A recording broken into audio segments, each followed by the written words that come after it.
All right, hello and welcome everyone. It is Tuesday, February 5th, and we are starting out here in week one of game music composition. Welcome, and we have a lot to talk about today.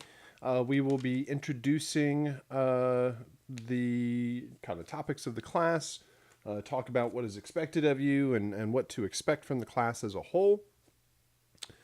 And a real purpose overall is to introduce you to this side of the industry, show you the type of work that's involved in games and the creating the music soundtrack for a game project. We will give you all sorts of opportunities to create music for these types of projects and show you that the creation of the music is very much the same as any other form of media or any other music that you have written. We're just going to apply it to the media or the platform of games overall this month. So we'll show you what's involved in the creation of the soundtrack for a game. We'll talk about the role of a music composer, the types of projects out there, what's expected from a music composer on a game project, what do they bring to the table, what sort of information you can pull from a client to understand what's necessary for a soundtrack. We'll talk a lot about what is the same and what is different in the creation of music for a game versus other media out there. Most music that you have probably ever written is in a linear format because just music in general is typically in a linear format where there's a beginning, a middle, and an end. We have strong structure to our musical forms. We have intros and outros and verses and choruses and solos and bridges and excuse me, we have bars and beats and tempo and time signature and all of these aspects of our music that it creates the linear progression of music over time.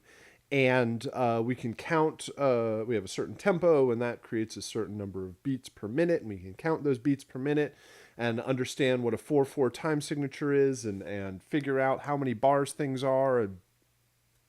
And so we have this constant structure in our music that needs to be able to change and adapt according to what's going on in the game. So we'll talk heavily about the linear versus nonlinear nature of music for games. The fact that when you watch a movie, when you watch a 2 hour long movie, there is a 2 hour long audio file that plays right along with the movie that represents all of the music, sound effects, and dialogue that you hear. It's either in a stereo mix or in a 5.1 surround mix, or you listen to an album and there is a progression to each song and a final perfect stereo mix that everybody listens to either in a car or in their home or in their club or for a film. You either watch it on your couch or you sit in a movie theater, and everybody should get the same exact experience. You sit in a studio for hours and hours on end crafting the perfect mix for each track to your next hit album, and everybody listens to that linear piece of music. And the most control that they have is that they can sort of hit play and rewind back and play it again. So we'll talk about the difference or compare that in the nonlinear nature of music for games, and the fact that you can easily play a game. You can bring out your phone and play for a few minutes. You can sit down in front of a game console and play for a few hours. Games are very large and can get quite epic overall, and you can easily have a game experience that lasts 10 or 20 or 30 or 40 or 50 or 100 hours long.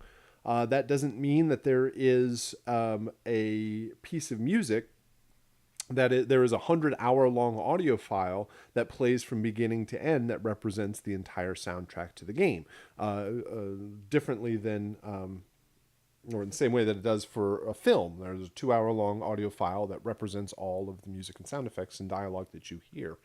Music for a game is in a non-linear format. It is, instead of one long audio file, it's a whole bunch of little audio files, little chunks of music that arrange and rearrange themselves over time to reflect whatever is going on in the game. So we'll talk about how do you create music for a project where you don't ultimately know what's going to happen. You know what's possible and you know what should happen overall. You know that the character should pick up their weapon and go charging off in one direction to go fight the big enemy. But instead, what will happen at certain times, and your music has to be ready for it, is somebody will drop their weapon and go running off in the other direction, or they'll start walking down that hallway towards the monster, and they'll put their controller down and answer their phone and go make a sandwich, and the music has to sit there and loop around and around, waiting for them to pick the controller back up and head through that door and go fight the big monster.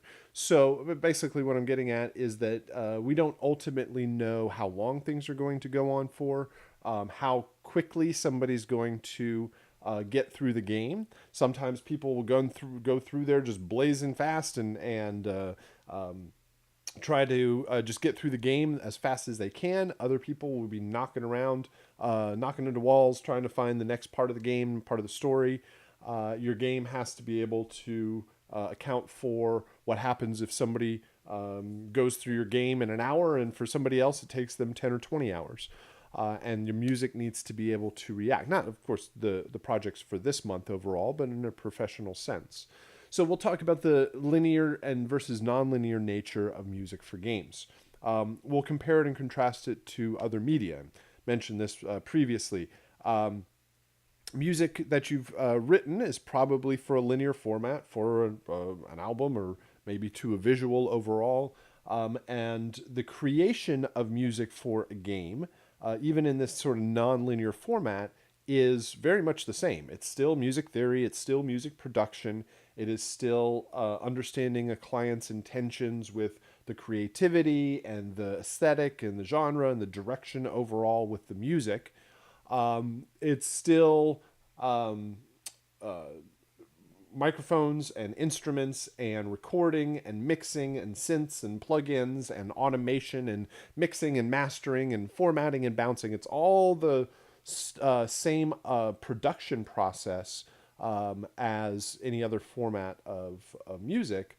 But what you do with all of those WAV files, once the music has been created and it's kind of divided up into its pieces and parts, how do you put it into the game and make it work properly? So we'll also talk about, we'll spend the first half of the month more on the creative aspects of the production process, the creation of all the music, creation of the sound effects. More towards the middle or the second half of the month, we will talk more about the technical aspects, where you have the WAV files, you've created music and sound effects. So how do you actually throw the music or throw the WAV files at the game to make them stick, so that when somebody has a controller in their hand, they hit buttons, they play the game, and it actually plays the correct piece of music at the correct time, triggers all of the correct sound effects. So we'll talk about the process of the creation of the music, creation of the sound effects, the technical process of actually getting it into the game, and then being able to test it all out. We have two main game projects that you'll be working on through this month. We'll talk certainly a little bit later on today about your first project. So let me talk about the kind of the structure of the month and the class overall. Obviously, if you're here for the live class, you have found that we have our normal classes on Tuesday and Thursday. And where am I going? And if you are not able to find or to make it to the live classes, then I'll be releasing the archive the following day. On Wednesday and Friday, I'll release the archive for what was discussed previously. On our Tuesday session, this session is a bit different than our previous, our subsequent or following Tuesday sessions, because there's a lot of introductory material, lots of things to kind of go over in the beginning. But starting next Tuesday, you will have created the music and sound effects for your first game project. So each of the following Tuesdays, we will be doing a bit of peer review. You have the opportunity of submitting your composition for us to check out, take a listen to, go over different aspects of the composition. It is a great opportunity. Everybody will get individualized feedback. I'll eventually do a video feedback for everybody's submission. But for those that submit for the live class, especially if you can make it to the live class, then that's great because we can open up the microphone and we can talk about different aspects of it. And you can ask questions. We can go back and forth. But even if you don't are unable to make the live class, please submit because it allows me to talk about it and point out all sorts of different aspects. We'll talk about all the good stuff and all the bad stuff, things to steer clear of and things to improve on. It's all well and good for the individual who submits, but I think the more people that submit overall, the more variations. I think it's equally, if not more valuable to see everybody else's submissions. If everybody just submits and doesn't just submits for the grade and doesn't submit for the peer review, then you don't get to see anybody else's versions. All you'll get is this individualized feedback, and you'll be able to see ideas and directions that you probably would never have considered. Everybody will have the same game, the same project, but we'll get a variety of different results overall. So highly encouraged. I'll be going over FSO here in just a bit, and I will point out that assignment where you should definitely submit for peer review. So each of our Tuesdays we'll do peer review and then follow it up with the new assignments from week 1. So this session I have all the introductory material, but then I'll get into the assignments for week 1. I said all the assignments for each week. That's a better way of saying it.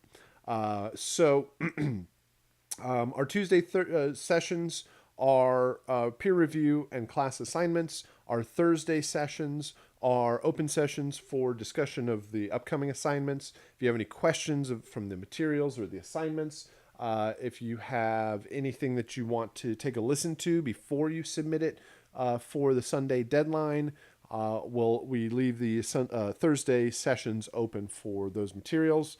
I also have an archive that I send out with all sorts of discussions on different topics and information about the industry and further information for either the assignments or whatever the weekly topic is. So that is our live classes. Sunday, all of your assignments are due each Sunday. There's nothing in this February, even though it's a shorter month, it doesn't matter academically. We go over into March just a little bit, but all 4 weeks, everything's pretty straightforward after, well, I guess January is pretty normal, but after the holiday season and everything gets in flux there, it's nice to have a solid month all the way through. So shouldn't be any surprises for assignments or due dates. All that stuff will be coming up. Let me just switch this because this is basically where I'm at. So we talk about our Tuesday and Thursday session. I will talk about our first round of assignments here. I'll be switching it over to an archive here after a bit. What else do I have about the class overall? Assignments. Tuesday and Thursday classes, that should be a good sort of discussion. So let me just reiterate again. The main focus is to expose you to this side of the industry, to give you projects to work on, to understand what this type of work entails, to kind of pull back the curtain a bit, to give you a sense. Some people come through this class and absolutely are ready for the topic ahead of time. That's why they actually showed up. And are waiting for the class, and some people are kind of new to this type of work and these types of projects overall. So we want to give kind of an even exposure to everybody as to what this type of work entails. So hopefully down the line, if you get an opportunity to work on these types of games, you get a sense of what that means. So myself, again, my name is Chris Latham. I am the course director for game music composition. I've been with Full Sail for about 16 years now, something like that. 2000, yeah, about then, maybe going on 17. Have let's see, done a wide variety of different aspects. Before Full Sail, my world was in production of all sorts. Excuse me, music, sound design, voiceover recording. Worked on a lot of commercial work or radio and television work, doing a lot of kind of studio stuff, on location recording, and had always had a passion for video games. The game industry really kind of changed around, or at least let's say the technology really starts to change around 2005, 2006, or at least my exposure. Things really sort of widened out for what you could get access to and some of the technology. And I had experience with audio and wanted to really apply it to games. So started to work on a couple of independent projects, and then over the years have just found my way through a couple of different larger game projects overall. I'll explain some of that stuff. But anyway, back at Full Sail, I started over in the recording arts department on the studio side of things. Eventually, Full Sail got on the game audio train, and we started up a class over in the recording arts department. And then this class, the game music production, came online once they started up the music production degree. But they said about 3 years from now, we're going to have a class to have the students already all get through. So I've been running the class since its inception, and had all sorts of different aspects that have incorporated over time. So getting in contact with me, I am, well, obviously, if you can make it to the live classes, we can chat here. You can certainly email me through just an email or through a message through FSO. You can give me a phone call. I am teaching, let's see, on this month, on Wednesday and Friday, I am teaching on campus. Monday, I'm in the office all day, so that's a good time to catch me. On Tuesday and Thursday, however, I'm away from my desk phone. So if you do call and leave a voicemail, also follow it up with a message or an email of some description. If I'm in, because I'm either in class, in lab, or teaching online, I can always respond through email. So follow up with that, reach out. So if any aspect of the industry you want to talk about the class, the assignments, any sort of creative or technical issues, please let me know and we can resolve anything that we need. So projects over time, I guess I can add a new one here that was recently announced. But sharks have worked out very well for me for a number of years in the game world. Like I said, I came over from other audio production into games. Started working on a couple of independent projects. Then we have EA Sports here in Orlando, or a portion of it, a division of it. So I've worked with them. I took some of the projects and sort of shopped it around to them, and have worked on a number of EA projects over the years. EA Sports projects, PGA Tour, or Tiger Woods when it was Tiger Woods. NCAA when there was an NCAA, Madden, and more recently NBA Live and Madden Football, a couple of different seasons of those. So, and then that's led to other projects. So I worked on a game called Depth on Steam. That's turned into another game called Maneater, which is headed towards the Epic Game Store. So just all sorts of aspects of sound design and music. Again, if you have any sort of questions about the industry or want more information, that's hopefully one of the big aspects, is to show you what's possible in the industry as a whole. So I have two quick disclaimers that I want to start out with for the class. Get these out of the way pretty early on. First one is, you don't actually have to be any good at playing video games to be successful in this class. Your skill at playing a video game or getting the highest score or the fastest time or anything like that is not a requirement by any means. I know that there's a portion of folks that come through the class that are eat, breathe, and live video games. They playing all the time. They're up on all the newest and latest games. They know maybe some about the technology and the publishers and the developers and the industry as a whole.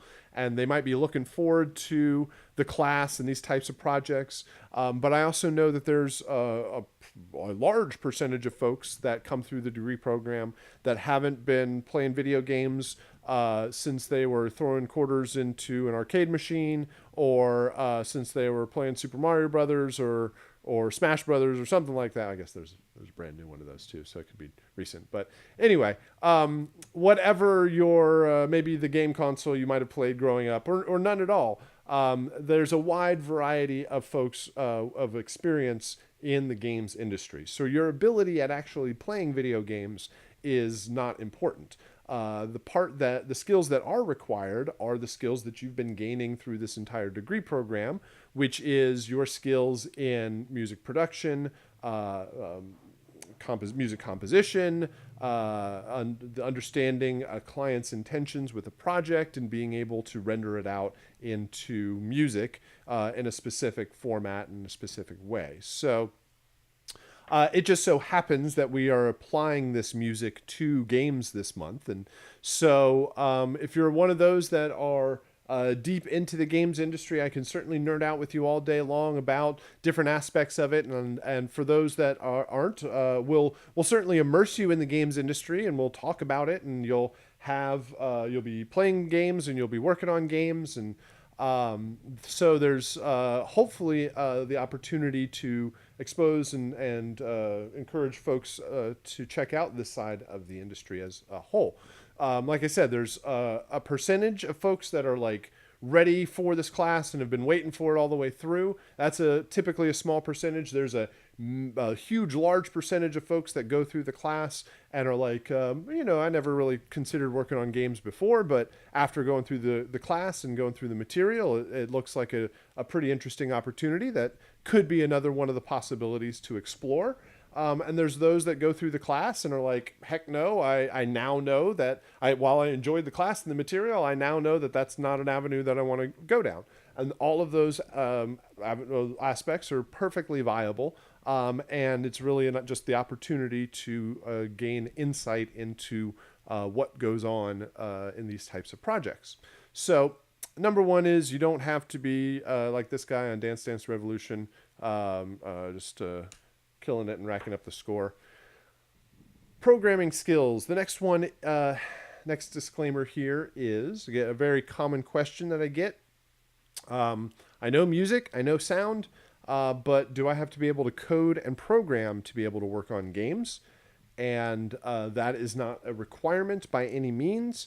There are teams of folks that are focused on the tech side of it and programming, and we'll hook it all up and make it all work in the game.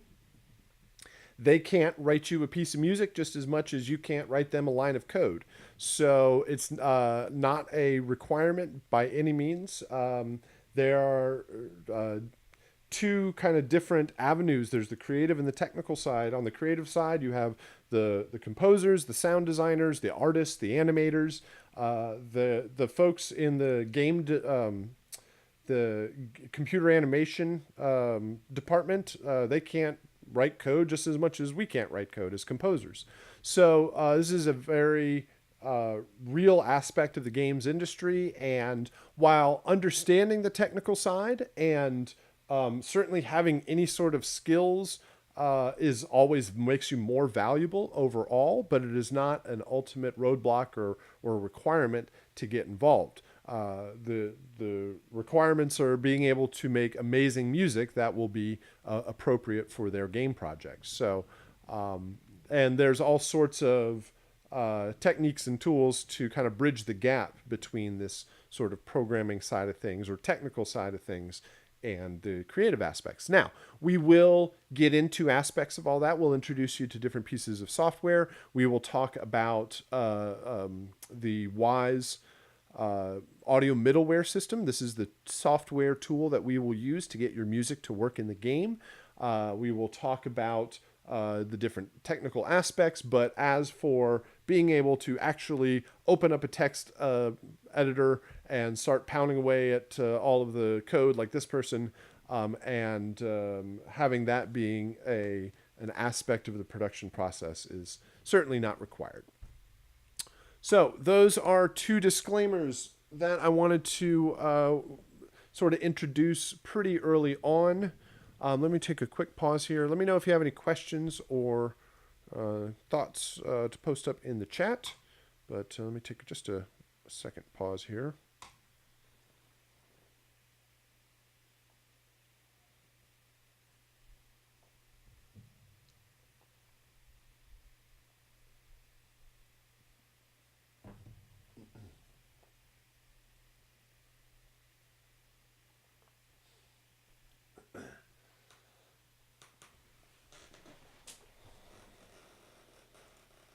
All right.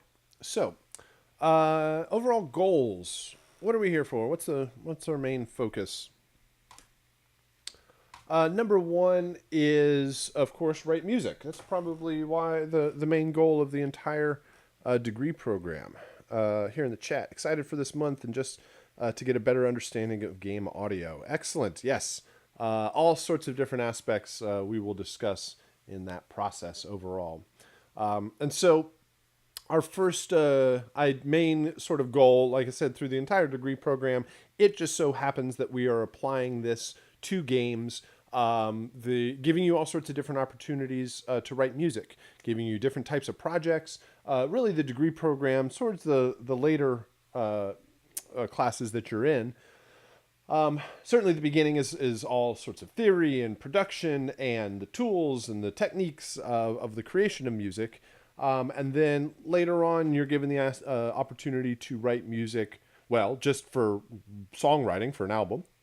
You're given the opportunity to write for commercial work, libraries, those sorts of things, for film or television or to picture, and then games here. This month and next month in your final project, it's basically all of the above. It's whatever aspect you want to work on and what direction you want to head once you leave the program overall. So this month we'll give you the opportunity to write music for games. We have two main game projects that you will work on. They are fully working Mac applications that by the end of the month you will have your custom music and sound effects working in them.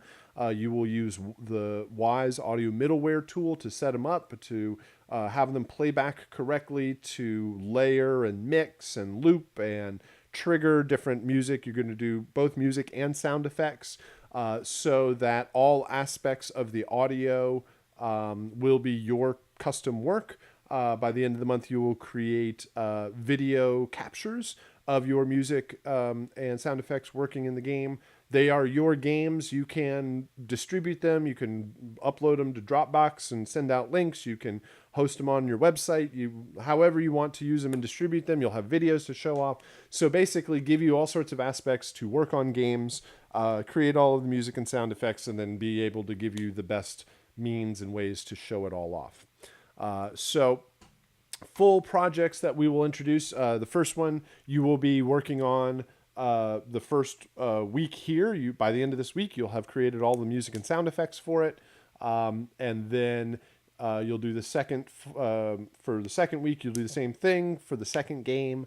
And then I'll kind of talk about overall how the weeks will go here in a bit.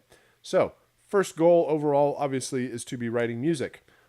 Second goal is understanding the games. I have a very important concept to this class, which is known as game research. Game research means you should be playing video games. If anybody asks you why you're playing more video games this month, you're saying, I'm doing game research for my music composition class, game music composition class. And that's true in a lot of different ways. Number one, because games are fun. So maybe you're already playing games and maybe you're not. But basically, if you're playing games, you should be paying attention to them and listening to the different creative and technical aspects. This is very important for whatever aspect, facet of the industry you want to work in. If you want to work in the music industry, like working on music for like artist production or producer or being the artist or whatever, you should be listening to tons of different music and lots of different styles. You should be paying attention to their production techniques, their songwriting technique, their recording technique, who are all the players, who's the band, who's the producers, who's the recording engineer, mixing engineer, studios, record labels, how did they market themselves, every single aspect of the production of a popular piece of music. Listen to all sorts of different styles. Listen to your favorite music and listen to what's popular in all sorts of other genres. What's good, what's popular, why are good and popular not always the same thing, and just understand all sorts of different aspects of the music industry and the production of that music. Because when you're working on your next hit album or somebody else's next album, your client is going to speak in terms of previous projects. Did you hear the vocal style there? Did you hear their songwriting style? Did you hear that kick drum? Did you hear that chord progression? Whatever it is, they will speak in terms of other projects that hopefully you have listened to and paid attention to. If you're interested in working in the film industry, you want to be a composer, you want to work on television or film projects, you should be paying attention to all sorts of behind the scenes. Who's the producer, the production company, obviously the composer, their composer team, if they had any ghostwriters or assistant composers, or well, I guess maybe you wouldn't really know about too much about ghostwriters. Actually, that sounds really cool. Anyway, and orchestrators and orchestra and recording and all sorts of different aspects. Excuse me. And understanding, because your clients, a director that hires you for their film project is going to speak in terms of previous film, and you should be watching those film and getting any sort of behind the scenes information to understand what they're talking about. If you are interested in the games industry, that means you should be playing tons of video games. You should be paying attention to their music, their sound effects, who was the composer, the game developer, the game publisher, what technology did they use, how did they incorporate their music, was it all in the box, was it all through, they recorded an orchestra and then compiled the music to work in the game, just all sorts of different aspects of it. So that basically means you should be reading books, watching movies, watching television shows, playing video games, and listening to tons of music. Number one, just because to be involved in the industry, but to be paying attention to the aspects of what a client might be asking for. And it's a little different in the film industry and the game industry than the music industry. When you're working on an album, you can hopefully sort of assume that everybody who surrounds you sort of speaks the language of music. Maybe or maybe not have a real deep understanding of music theory, but understands the language of music and the process. But working with a film director or a game developer or producer, they may not have ever seen a note on a staff or picked up an instrument, or a lot of it is just like art in general. People can't tell you what they want, but they can, if you give them something, they can tell you if they like it or not. If they see it, then they know whether they like it or not, but they can't tell you ahead of time. So being able to reference other games, other projects, other movies, other albums, all of that stuff helps, and just creates a common language and library of references for people to work with. So between the music making and the video game playing, there still is a lot to learn. There's lots of different aspects here. There's a whole creative world of the creation and the production of the music, but then there's the whole technical side of your music just sitting in a folder is not the full picture. It needs to be in the game and interacting with the game, and we'll talk about how all of that works. So we'll incorporate all of these different aspects together for the development of our projects. So let's talk about FSO. Let me go ahead and load that up here. If you have not, excuse me, If you have not already, go on FSO and go to week one and start downloading everything. Let me go here. It's here. All right, so this is what it should. Oh, no, that's lecture.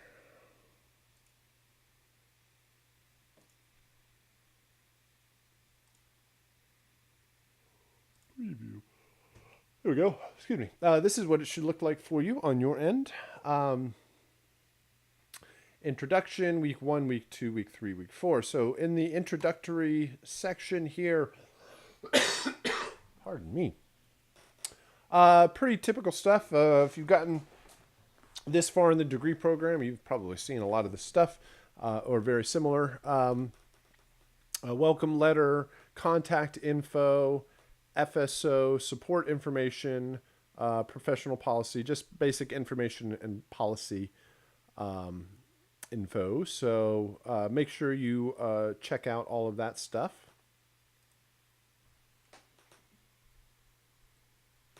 Week 1. All right, here's the more pertinent information. So here in week 1, you've got 2D platformer game composition. This is your main assignment for the week. You will be doing all of the music and sound effects. So, well, I guess this would be kind of the first half of the main assignments. Gives you all sorts of information about the project. And like I said, I'm going to be turning this over to the archive to explain the assignments in detail. But there's a zip file here that contains a copy of the game, a PDF, and a video representation. Don't just post to the video directly, because that's only one person playing it one time. And every time anybody plays the game, it'd be slightly different. But play through the game, get an idea of the aesthetic of the game. Our first game this week is called 2D Platformer. It is a 2D game, meaning that you can go left and right. And left and right, you can jump up and down, and you are fighting against these little red and green aliens here. So we'll talk about the music system and what is expected for this first assignment here. The screenshot here shows you that ultimately you will be creating 9 files, 3 intros, 3 main loops, and 3 endings, and providing a screenshot of your DAW session.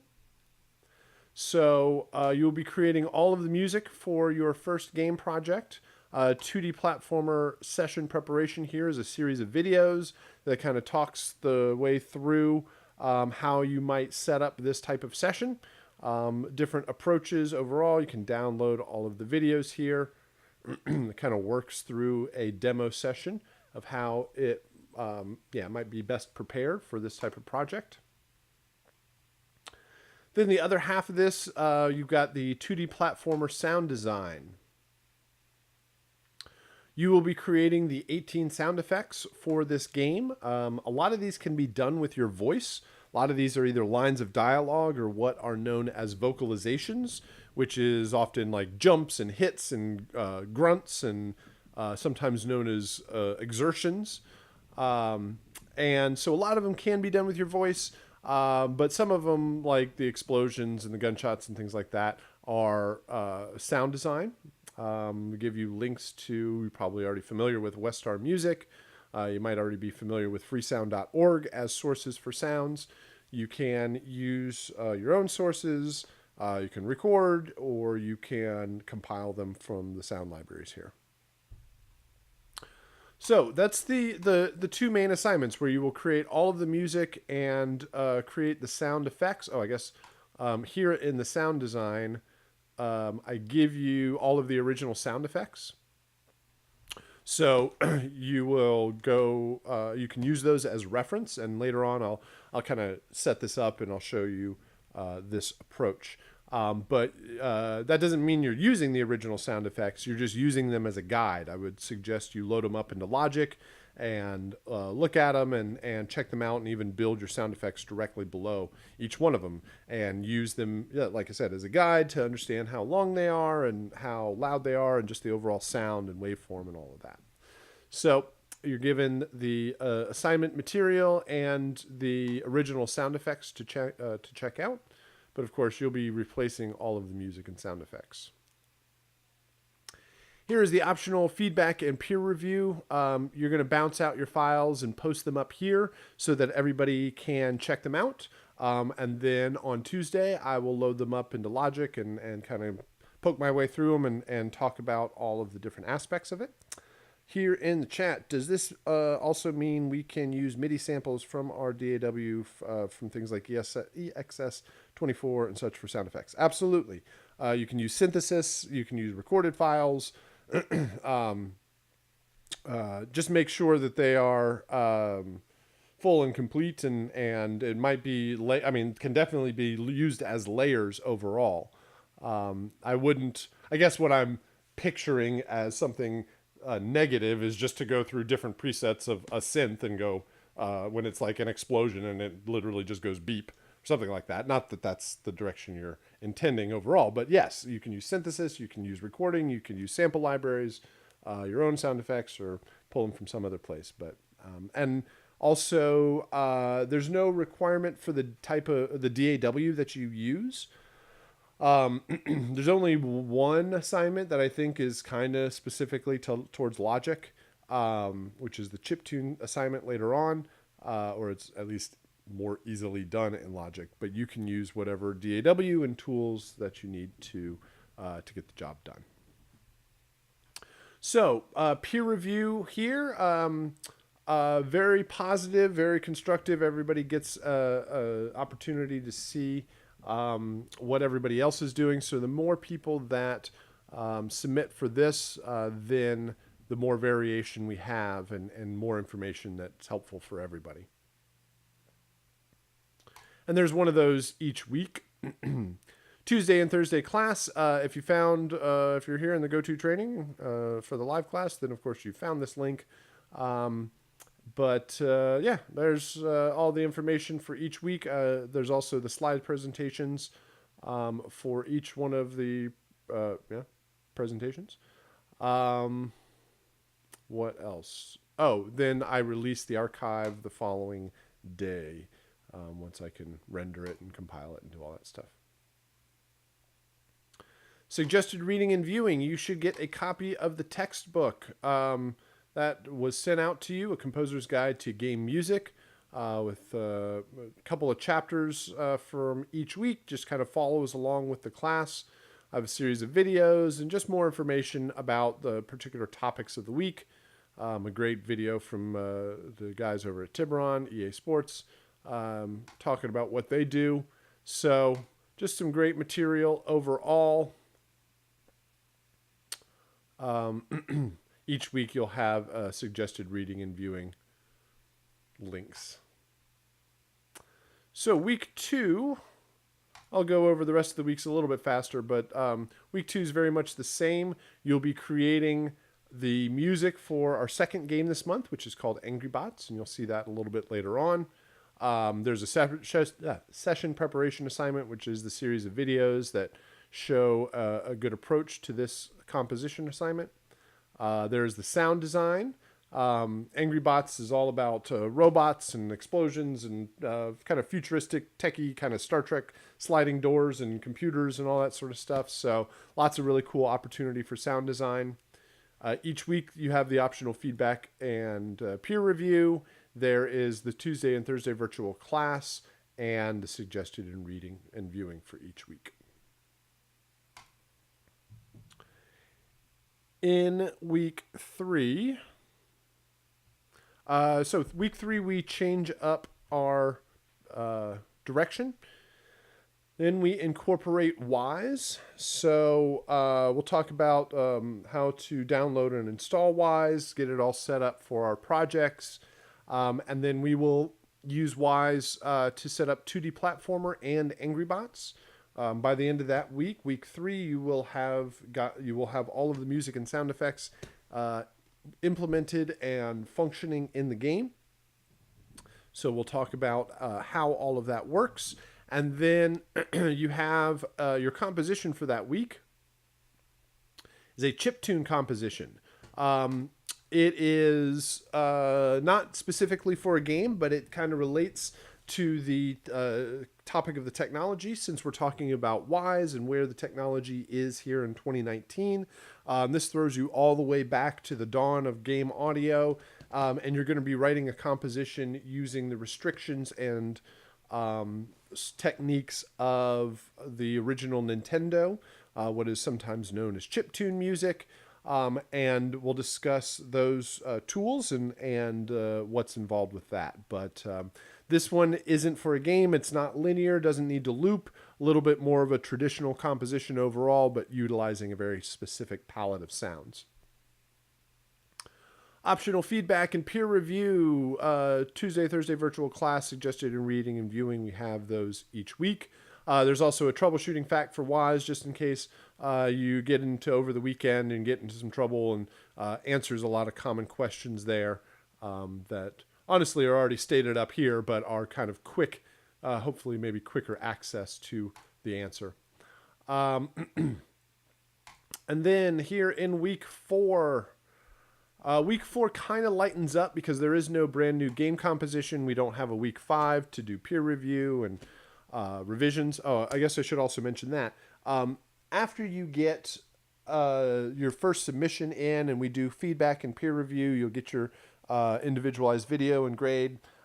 You do have the opportunity to revise the music all the way up until the end of the month.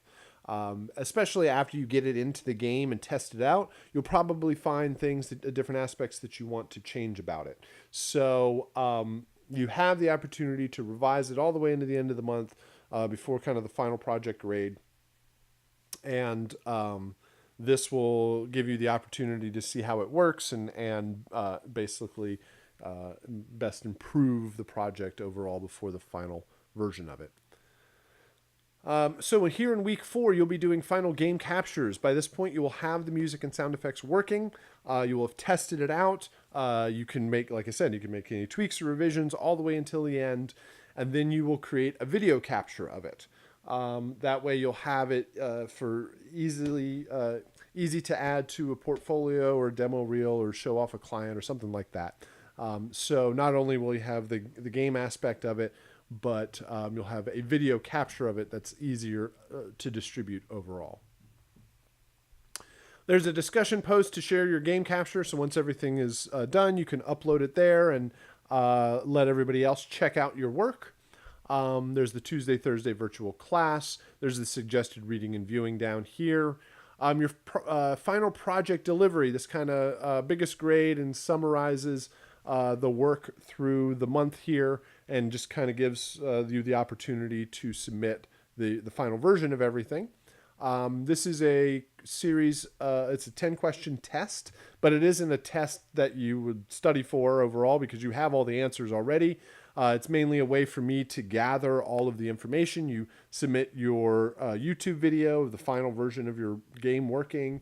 You will submit screenshots. You'll submit, you'll do some documentation and giving comment on the project. It's kind of like a post-mortem summary of everything. How did the project go? What worked? What didn't work? What could improve? Those sorts of things. So look out for that in our final week. But that pretty much gets us to or through the month overall. Gets us lots of different things to talk about. So if you're having any sorts of questions about any of the assignments or materials through the month, please let me know. Like I said, you should have received a textbook for the class, a composer's guide to game music by Winifred Phillips. She's a great industry professional that's worked on a number of different titles like the Assassin's Creed series and Little Big Planet and a number of newer ones. And great text overall, follows the class very well. Really kind of hard to find a great book like this for this part of the industry. meaning that you can often find game audiobooks that might have a chapter on music, or even worse, an audiobook that might just have a chapter overall about games. But having something being specifically about game music works very well.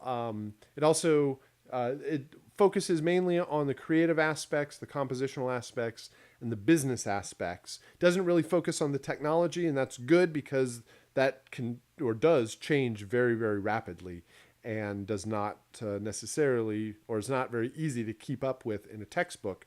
But the creative aspects and the client and business aspects, that stuff definitely sticks around. So a great resource overall. The book doesn't follow directly. That's why I have you kind of jumping around in chapters. And there's nothing hidden in the book, like some secret piece of information that's a question on a test somewhere that you wouldn't experience through the class otherwise. So just great supplementary material for the class.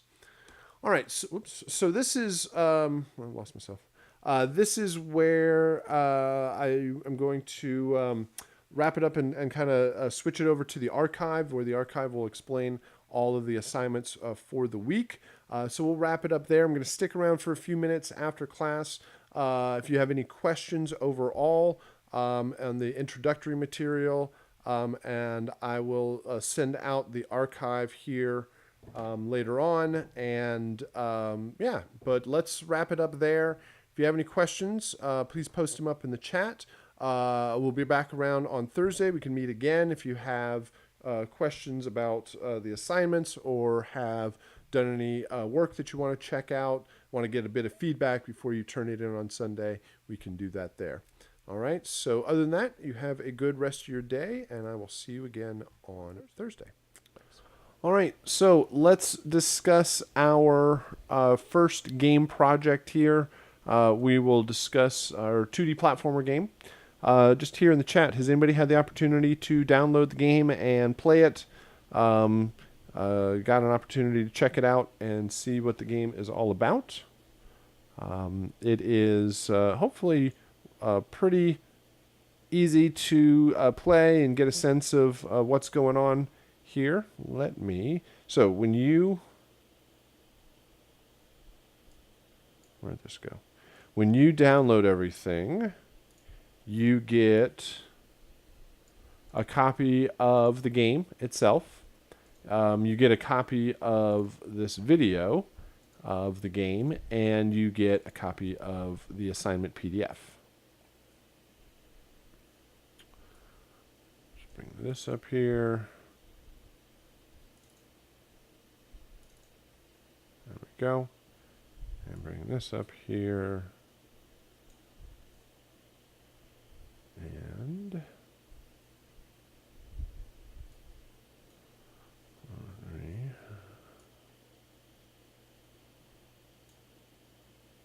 well, not yet.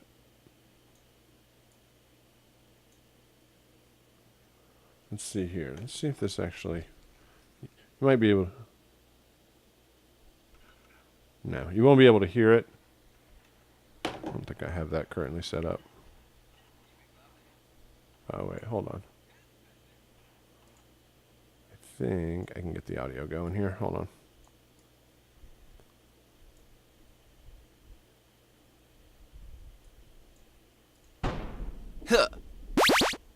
There it goes. All right. I'm going to let this video roll for a little bit, and then I'll come back and talk about our first game.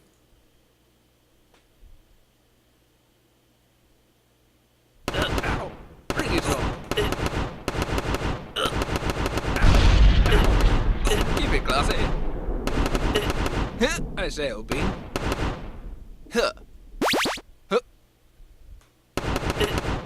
Keep it classy. Bring it on. Bombs away. Keep it classy. I say, old bean. Bring it on.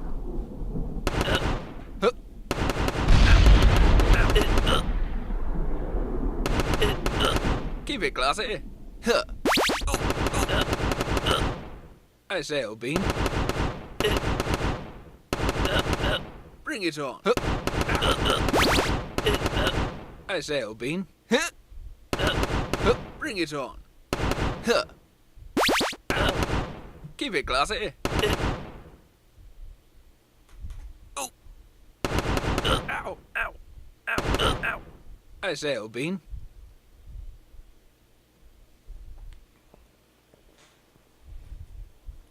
All right. So, as you can see, it is a pretty lighthearted game. Doesn't take itself too seriously. It is, again, the game is called 2D Platformer. Keep it classy. Turn this down to make sure you can still hear me. I say, old bean. It's called 2D Platformer because it is a 2D game. You can go left and right and jump up and down, but you don't go into the game world in any sort of way. It is a platform game because you're running and jumping between different platforms. In this case, you are, for whatever reason, you are a bean with a monocle and a mustache and a top hat, and you have a bazooka, of course, and you are saving the, I guess, bean humanity from these invading red and green aliens. It is a kind of wacky idea, silly, doesn't take itself too seriously. Was probably might be a mobile game, something you'd play on a phone or a tablet. It is meant for all ages, family-friendly kind of game and music overall. So let's talk about how the music is set up. Well, actually, let me do this. Says here in the very beginning, it says powered by Unity. The game is built in the Unity game engine. If you play enough games out there, a lot of them, especially on maybe a phone or some mobile device, you might see this logo that says powered by Unity. It is from the Unity Games. There's a company out there called Unity Games. They make the Unity game engine, which is the tool that people use to make video games. It's kind of like saying I recorded my music or made my song in Pro Tools or Logic. Somebody makes a game in the Unity game engine. And this is a free demo project that they give out, and everybody can tear it apart and check out how everything works on the inside, and shows off how their tools work. And it's free for all sorts of purposes, and we can go in there and set up our own custom music and sound effects. Let me switch over to that PDF because that'll give us a lot of information specific to the assignment. So project overview gives a lot of kind of this overview information that I'm talking about the game. The game itself, like I mentioned, it's a 2D platformer game. 2D platformer games have a long pedigree in the games industry. Classics like Super Mario Brothers, Donkey Kong, and Metroid were 2D platformer games, and up to modern varieties like Limbo, Braid, and Jetpack Joyride. So still very popular. Goes all the way back to the beginning of the games industry, but still very, very common, and gives us a really good opportunity for our music, kind of this introduction to how our music will be set up in the game. So you are a bean. It's set in London. You can tell because this is London Bridge. It has fallen down. Over here is Big Ben is busted up. And this is the London Eye. And so this is not a full game. Actually, this particular game doesn't have an ending. The score just goes up and up and up. And if you lose, then you lose the round and it starts over again and you take another crack at it. So this is very much like maybe the middle of a game, in the middle of production, where a game isn't made in any sort of order, like a film isn't shot in any particular. Well, I mean there is an order, but it's not linear. It's not from beginning to end. So you would be given a particular level, and they say, okay, here's what's going on, and here's where everything's happening, and here are the characters. Go ahead and write some music for this particular level. It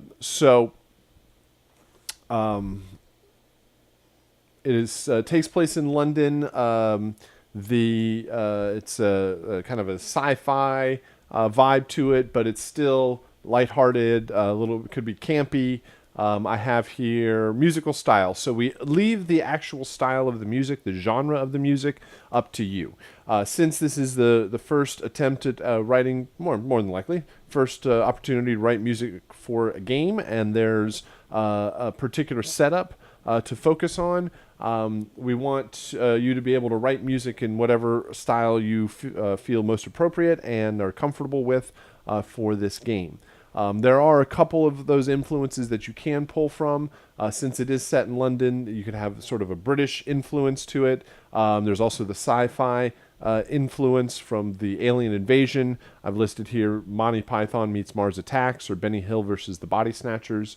You can use those as influence. You don't have to go in that direction. You could.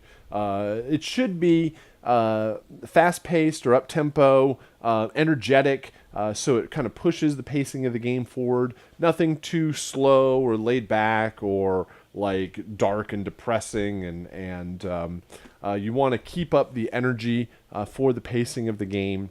But if you want to have it be orchestral or hip hop or electronic or rock or any other variety of more acoustic or more electronic, that is certainly up to you. How to play, hopefully the controls are relatively straightforward. Left and right will move you left and right. Spacebar will jump, and then left click will fire the bazooka. Right click, there are little parachutes, kind of power-ups that come down. You can right click on and drop bombs. Instrumentation, you do definitely have to have drums, bass, harmony, and melody. It doesn't need to be just limited to 4 instruments, but have a strong rhythm to keep pushing the pacing of the game forward.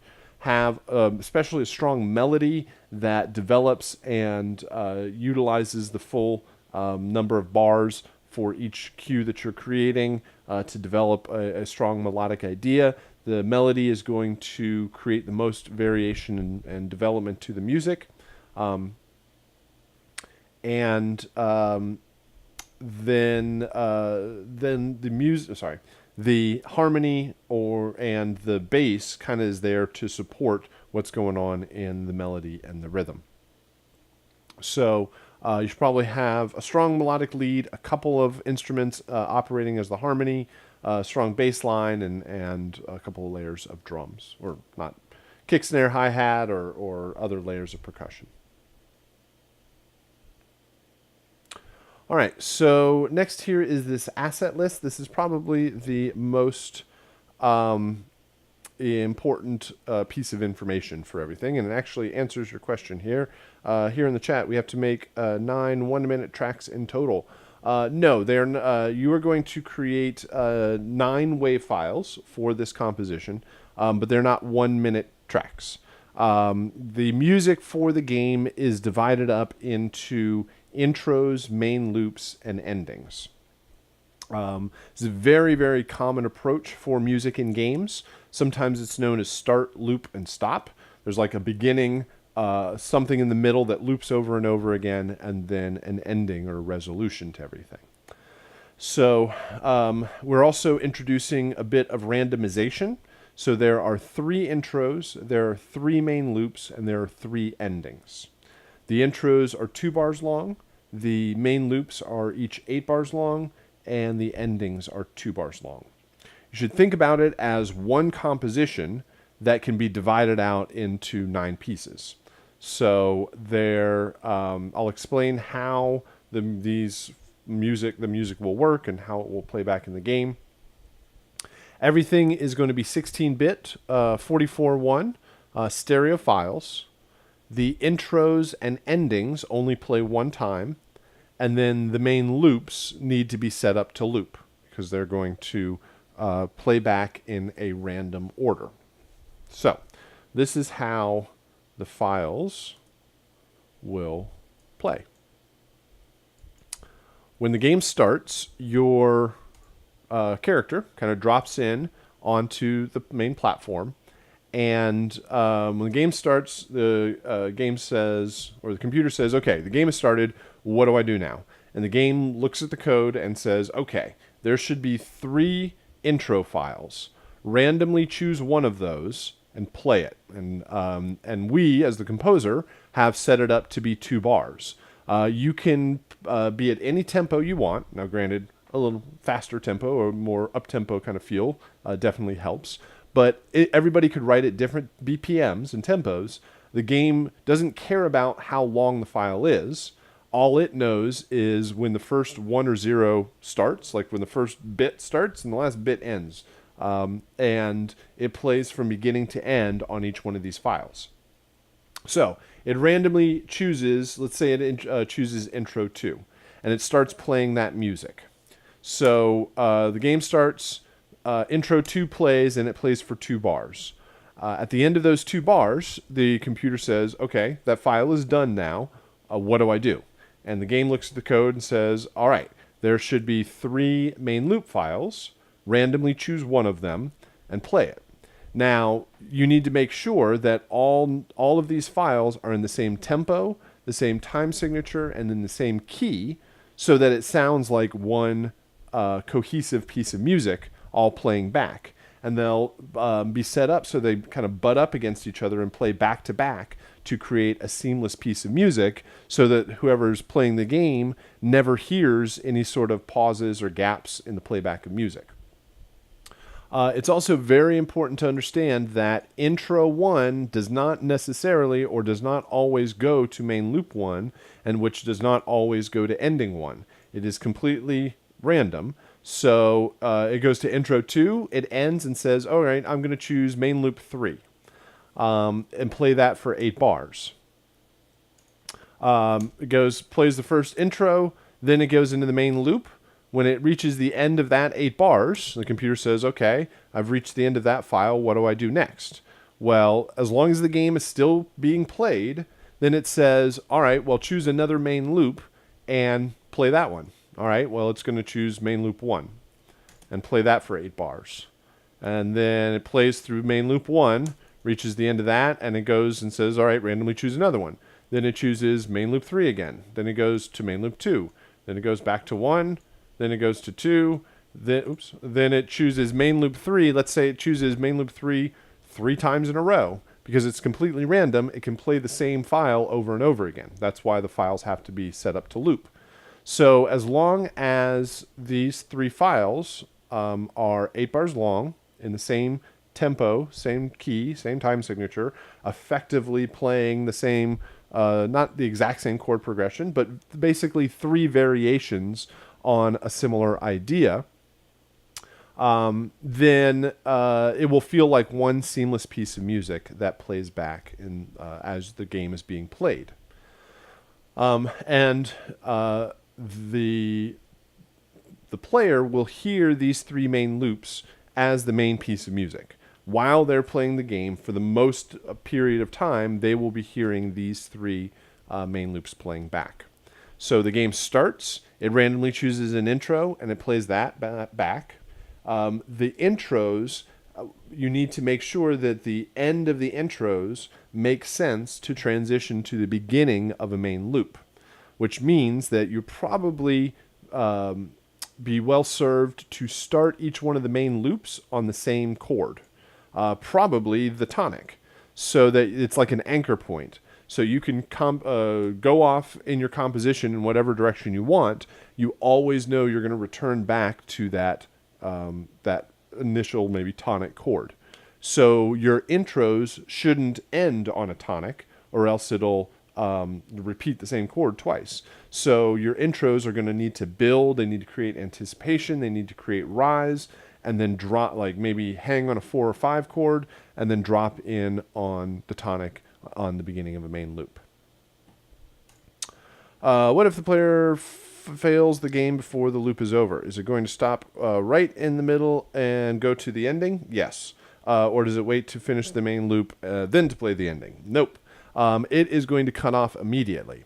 So the question then is, what happens to the endings? How does the game know how to go to the endings? So the endings happen when you run out of health. And where's my video? There it goes. So there's a little health bar at the top of his head as he runs around. If he gets the health pickups, then he gets a little bit more health back. And as the game is being played, the game is constantly saying there's another question, and it's like, am I dead yet? Have I lost all my health? Have I lost the game? And constantly the game is saying, no, no, no, you're still playing, you still have health, you're still fine. And so it'll continue to choose those main ending loops. If at any point, even if it's immediately after the game starts, as soon, right here, as he loses the last bit of health, then the game says, has my health gone down to 0? And the game, or the computer says, has the health gone down to 0? The game says, actually, at this point, your health is 0. So what do I do now? And the game looks at the code and says, all right, at this point, it immediately cuts off the main loop, no matter, because you're never guaranteed where you're going to be in the music, and you want the ending to end immediately. So it's just going to hard cut. If it waited for the next piece of music, you could be waiting, like if it started at the beginning of an 8-bar cue, then you'd have to wait 8 bars to hear the changing of the music. So it works out very well. And it's not always like that. There's lots of different ways of approaching it, but you just lost the game, you just lost the round, you just lost the control of the player, so the music just hard cuts. So the other thing that's interesting with the endings is you just lost the game, so musically you can do some more interesting things.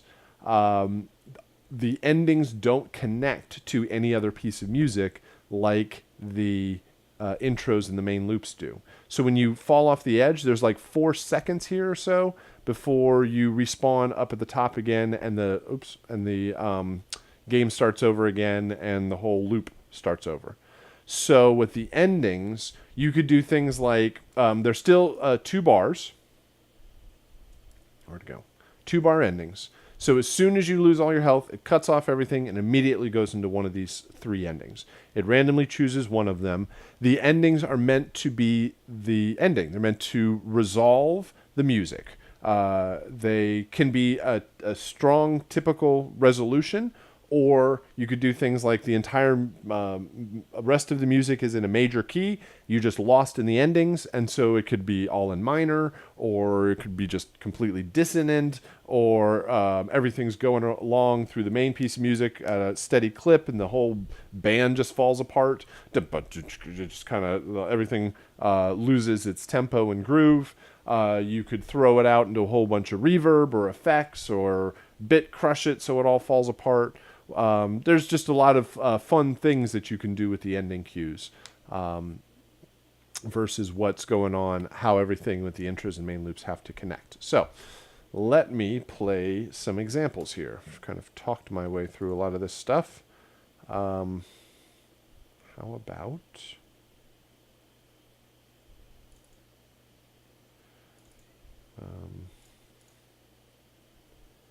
let me get this loaded up here. Week 1 game composition demo.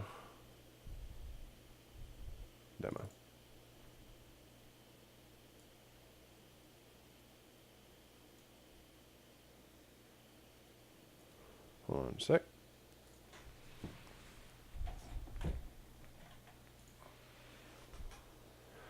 All right, let's put this up here. All right, a couple of different versions to show off here.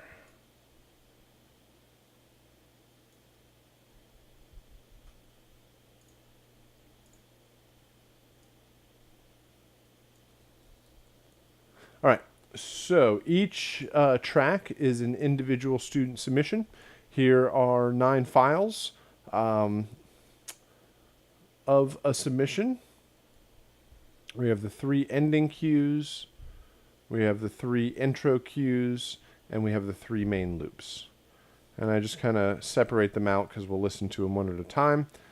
We will start with the main loops. We get a sense of how everything sounds, and then we will go to the intros and endings. Let's see that this works here. There we go.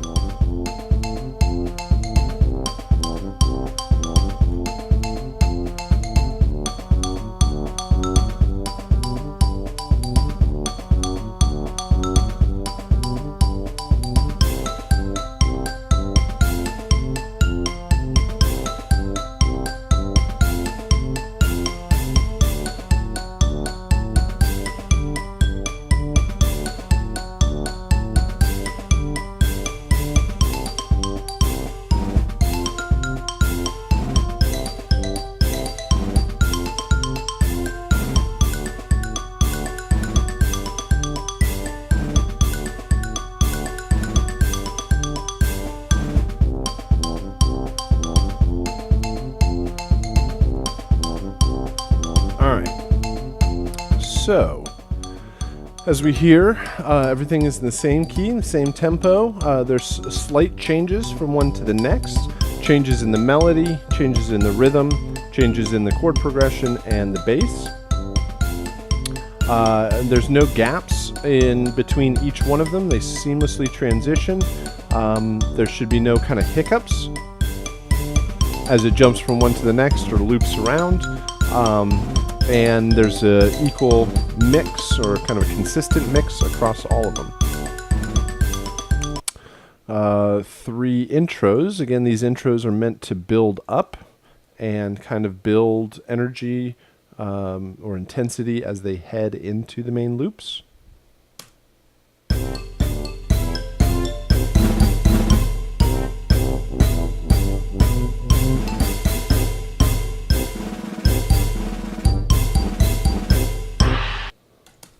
So, this would be intro 3 connecting to main loop 1.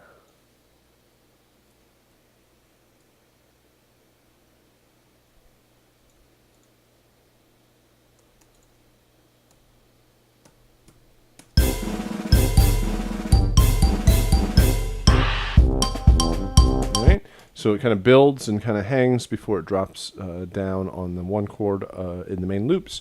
You might hear this cymbal crash. Watch out for things like this. Anything that will hang over the edge of a particular cue, the cymbal crash gets cut off.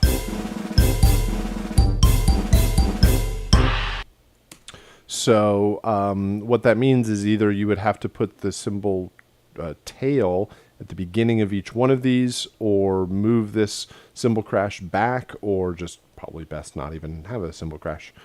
So watch out for anything that would tail over the edge of the next particular cue. And here are 3 endings. Now these endings are not the best example because they get cut off in the ending. They actually extend all the way through the 2 bars. These are probably, at least visually, a better example because they actually resolve to silence. They reach silence before getting cut off at the end. So you'll hear each one of these gets a little chopped off at the end.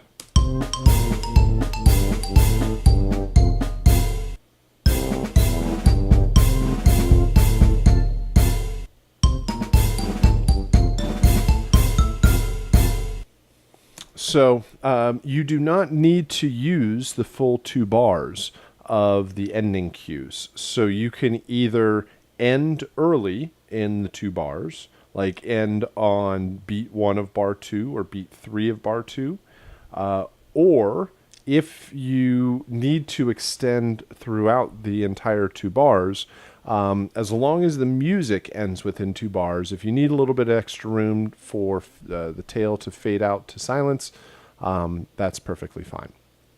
So again, because the ending cues don't directly connect to anything else, we can have a little bit of extra room for everything to reach silence. Here is another example.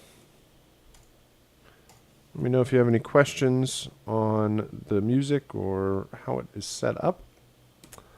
Here are 3 more main loops.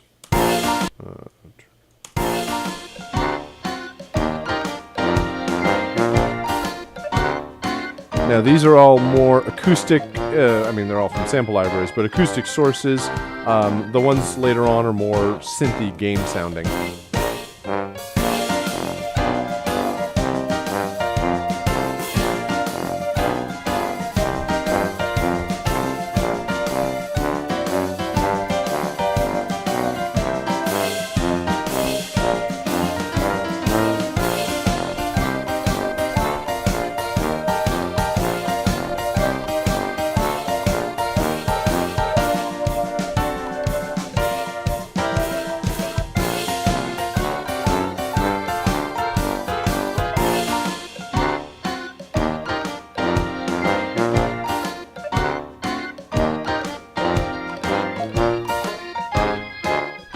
All right, so we hear slight changes in each one of these as the progression changes, as the drum patterns change, the melody.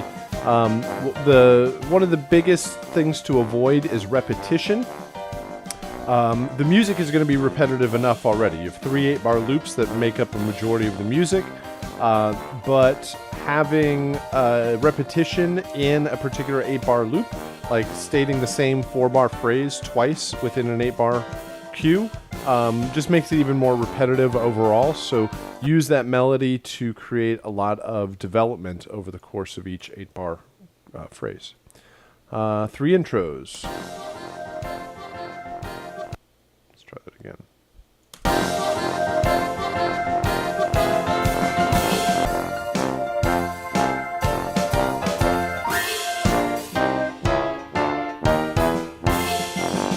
Each one of those kind of hangs there on the 5 chord before it's ready to drop back down on the 1. 3 endings. Now these are more kind of just straight ahead resolutions of the music.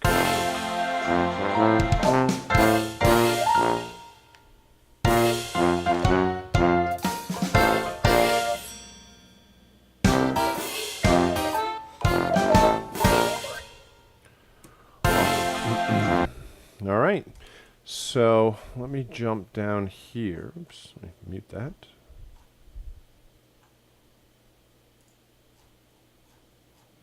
And jump here.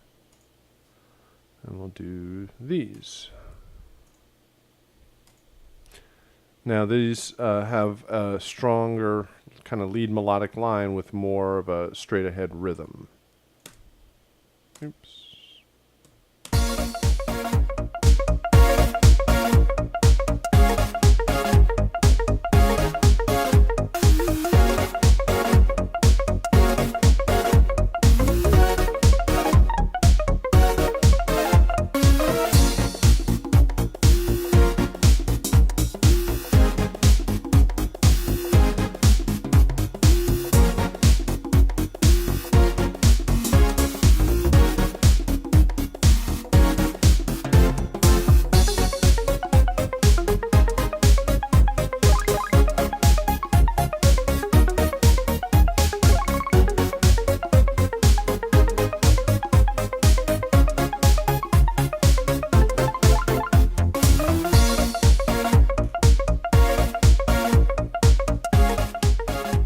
So strong changes in each one of those, constant forward movement.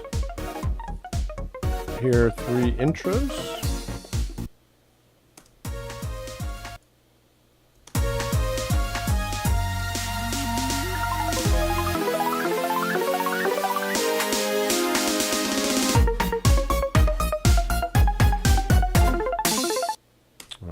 Each one of those builds up heading into the main loop. 3 endings. So these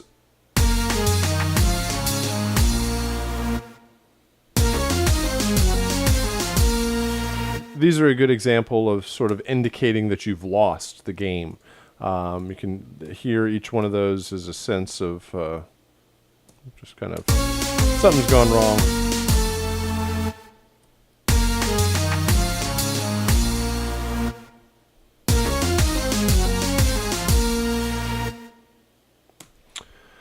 And one more here.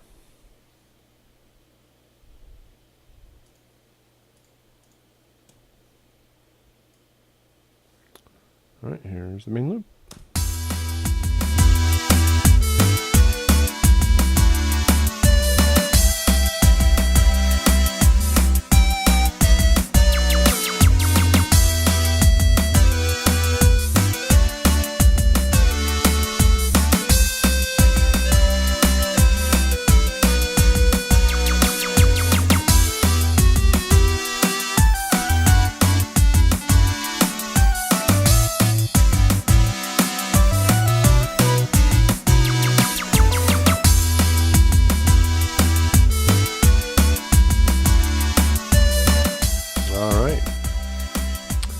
So, strong melodic change and a good and a faster pace overall helps the energy of the game. One other good element for intros, good technique is subdividing the rhythm to build everything up. So going 1, 2, 3, 4, 1, 2, 3, 4, 5, 6, 7, 8 will definitely help build up that energy like this.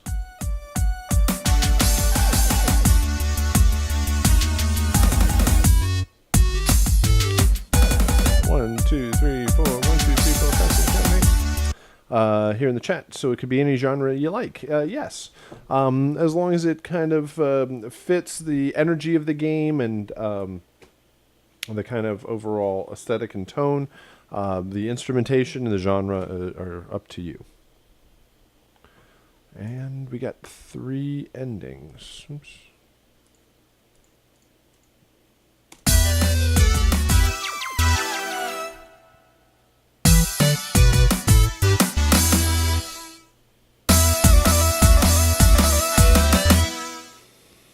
All right. So, I guess speaking to the genre, the only thing would be like a chiptune. You do have a separate chiptune composition. Some people immediately gravitate towards chiptune sounds for game composition. You do have an entire chiptune specific composition, so you might not want to throw it all out in the first composition here.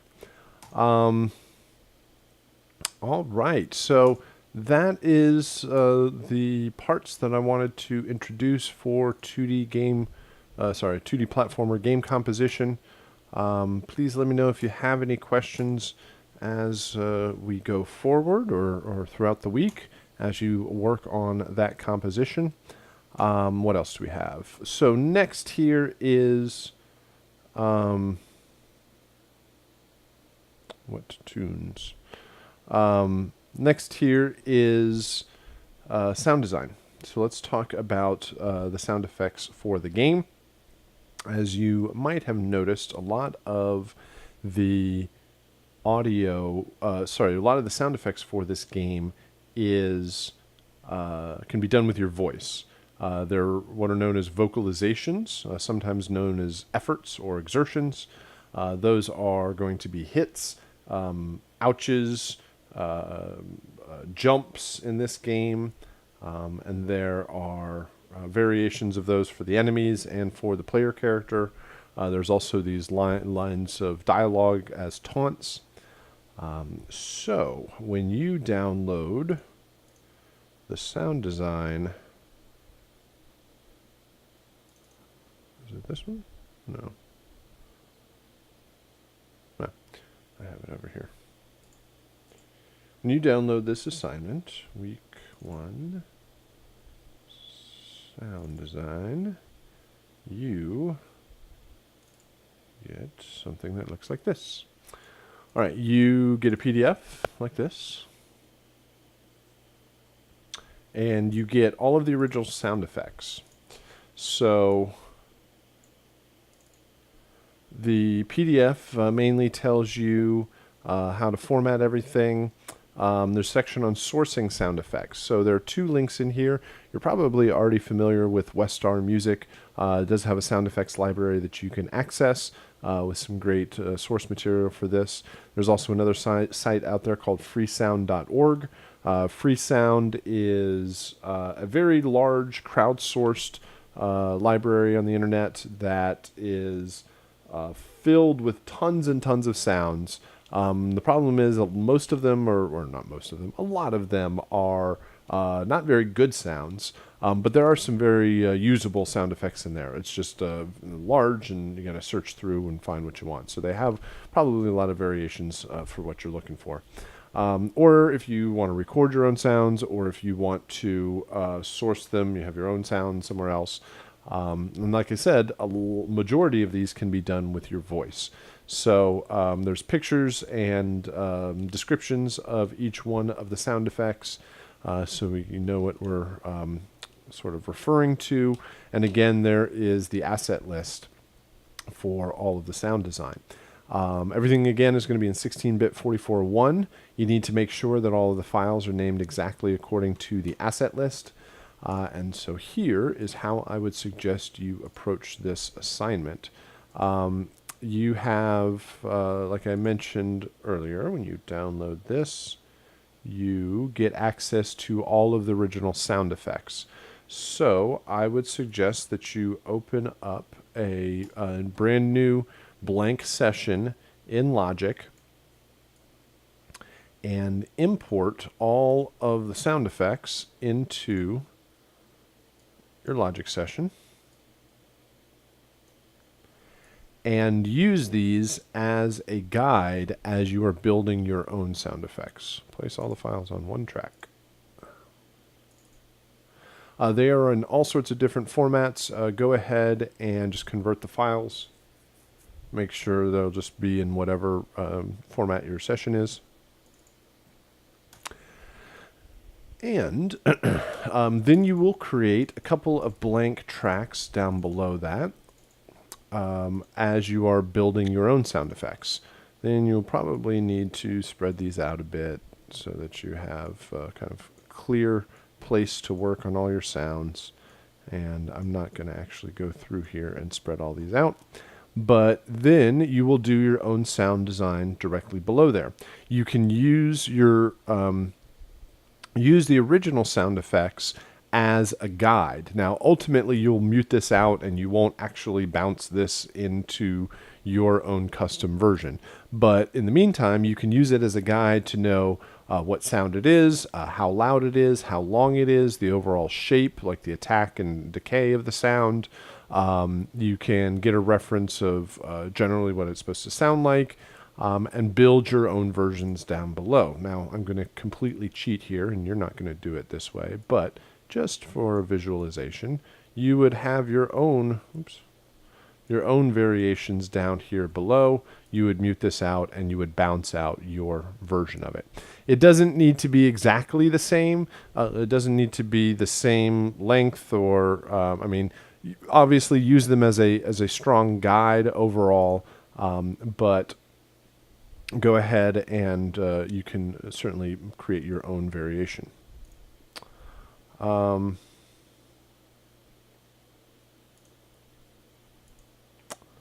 So let me do this. Let me go through and play all of the sounds, and I'll chat about them. Get a sense of what they are. Now, I don't think I have volume control here, and this first sound can be a little bit loud, so you might want to watch out for this. But let me just go through each one of these sounds here. First one is bomb boom. This is when you get the bomb pickups and you drop the bomb and it explodes. Sounds like this.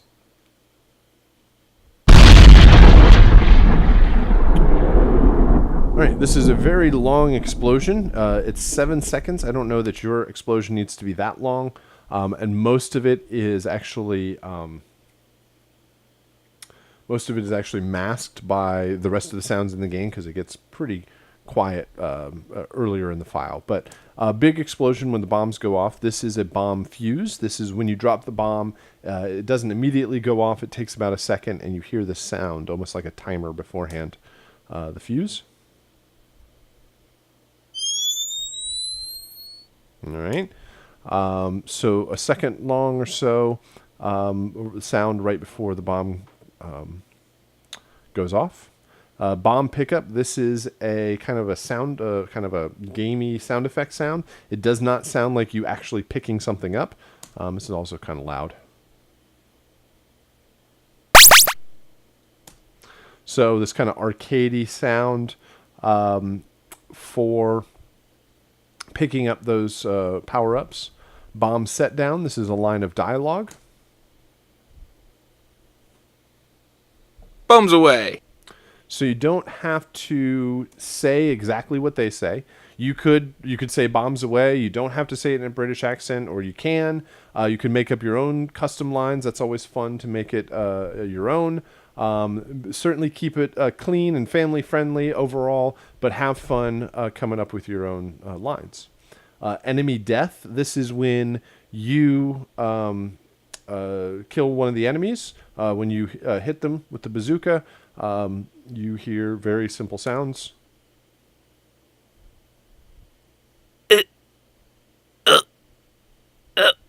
All right, 3 of those. So you just open up your microphone, hit record, and make a couple of kind of sounds. Gunshot. This is the sound when the bazooka goes off. What it does not sound like is a bazooka going off. It doesn't sound like a rocket launcher. It doesn't have this big long tail and go and kind of fire off. It's a pretty short gunshot sound. And it should be, because the first thing somebody's going to do is hit the fire button and just hit it very fast and fire off a whole bunch of these rockets. And if you had a really long sound, then it would stack up like 10 or 20 times, depending on how fast they hit it. And it would probably overload the audio and just kind of sound bad. So having a quick, sharp gunshot sound for that works very well. Here's the health pickup. Again, it is kind of a game arcadey sound. And the rest of these can be done with your voice. So 3 jumps. Huh. Huh. Huh. All right. Notice that's the jump up. That is not the fall down. That's not landing. The jumps are pretty big. So again, open your mic and go, huh, yeah. A couple times. Here are 3 ouches. Oh. This is when you get hit. Ow. Ow. All right. Pretty easy to do. And then taunts. Keep it classy. Bring it on. I say, old bean. Keep it classy. Bring it on. I say, old bean. So 3 variations. Again, come up with your own lines if you want to. You could say the exact same thing. Do it in an accent if you would like or not. Entirely up to you. But import the original sounds into Logic. Open up your microphone, record some of them. All you have to do is just hit record and go through the list and record them all up and edit them out. Most of these can be done with your voice. 1, 2, 3, 4, 5, 6, 7, 8, 9. The health pickups could be 10, 11, 12, 13, 14, 15, maybe not the bombs and the gunshot sounds. So, I don't know.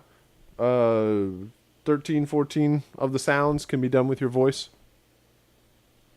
So that'll create all of the music and sound effects for the game this month.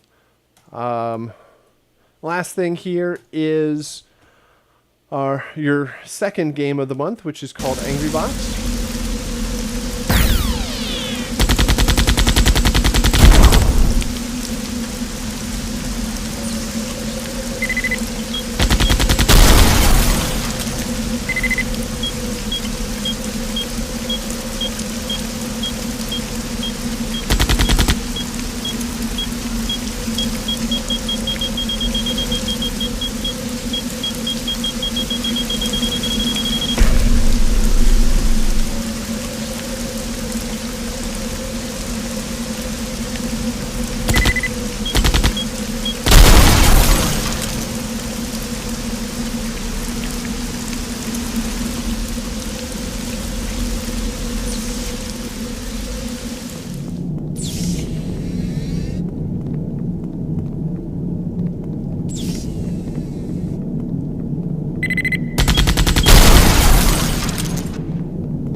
Alright, so as you can see with that game, a different approach to the game, a different type of game requires a different approach with the music.